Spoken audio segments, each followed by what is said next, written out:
Michele, fui criada na Rocinha, atualmente moro no Vidigal. Eu vou contar um pouquinho para vocês da minha história com a comunicação comunitária, como é que isso aconteceu.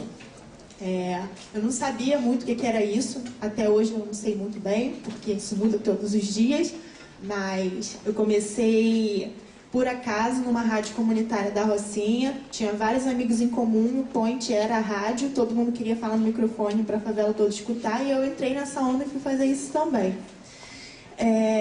E foi passando os anos, a gente foi conhecendo bastante pessoas e eu descobri que era aquilo que eu queria fazer. Eu queria falar com as pessoas, eu queria passar para as pessoas as informações que eu tinha acesso e nem todo mundo tinha.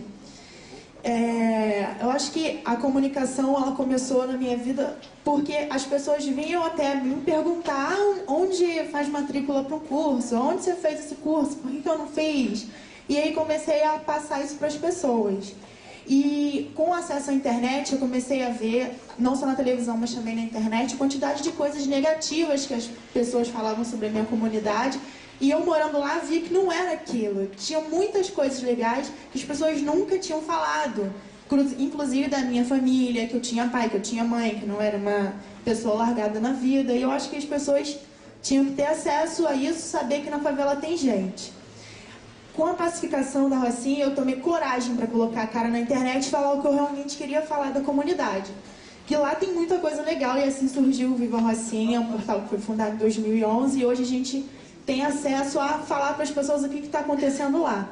Eu via na mídia coisas importantes que todo mundo que mora no Rio de Janeiro precisa saber, mas e quem mora na favela? Onde acha as informações importantes? A gente começou a buscar, eu e meu irmão, buscar por dentro da comunidade o que era importante para cada morador saber e que ninguém tinha acesso. E aí veio a agência, como vários aqui já passaram por lá em 2012. Essas são as 3 pessoas que começaram esse projeto comigo, que eu já vou falar qual é, que eu não falei ainda. Esse é meu irmão, a Raquel e a Graça, e a gente teve essa ideia de fazer um jornal comunitário na Rocinha. Essas 2 imagens são do começo da Rocinha, lá na década de 70, o começo da urbanização mais forte, e essa outra desse ano de 2014. O que essas fotos têm em comum é a população do Nordeste. A gente quis criar um canal de comunicação impresso, ao contrário do que todo mundo está fazendo, a gente está voltando para o impresso.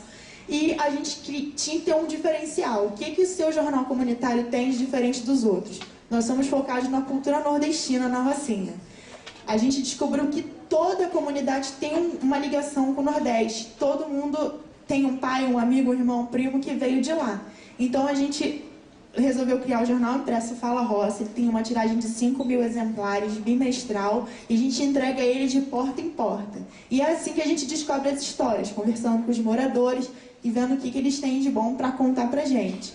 Essas são algumas imagens da nossa entrega. Esse é o Amarildo Dias, para quem não conhece, foi sumido, não posso dizer morto, em 2013. Essa é a última foto dele vivo, que nós tiramos numa das entregas do jornal Fala Roça no ano passado.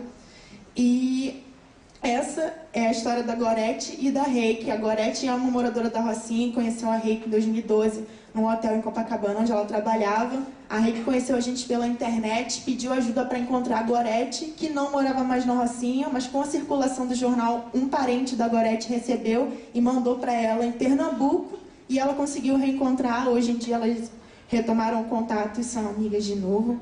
Essas são as nossas 4 capas. Atualmente nós estamos na 5ª edição. E a gente vai em morro, sobe e desce, entrega de porta em porta. Essa é a nossa sede, arejada e ampla, que é a rua.